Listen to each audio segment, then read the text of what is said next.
Quanto può essere importante questa iniziativa per il Comune di Treviso ma anche per Banca Prealpi? È importantissima, è indiscutibile che un istituto di credito cooperativo come Banca Prealpi San Biagio non abbia interesse, non manifesti ampio interesse per le vicende culturali e le vicende sociali del territorio dove è radicata da oltre 125 anni.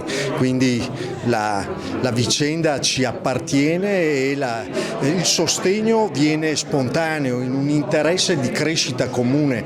Questa è una banca di relazioni e di territorio e quindi trova ampiamente giustificazione il suo intervento a sostegno di un'associazione come la Manzato che si propone di promuovere la musica a tutti i livelli, in particolare con i ragazzi, con la gioventù.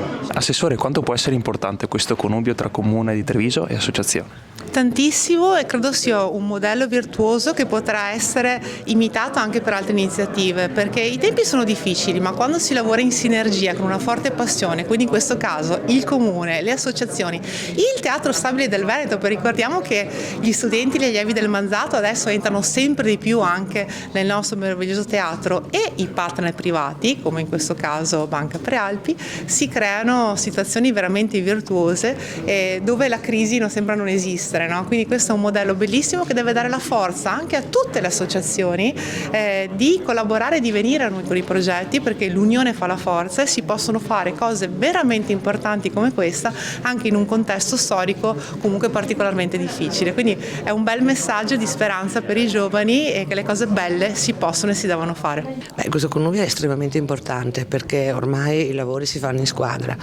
Il Comune di Treviso, l'attuale amministrazione, è un punto di forza in questo perché sostiene l'attività dell'associazione anche in vista di quel piano di rilancio che ci porterà a breve, speriamo, nella nuova sede di Piazza Pola. Da non sottovalutare in questo senso anche la collaborazione col Conservatorio Stefani di Castelfranco, quindi una squadra che si muove coesa per dare alla città un prodotto altamente qualificato di formazione musicale per bambini e ragazzi.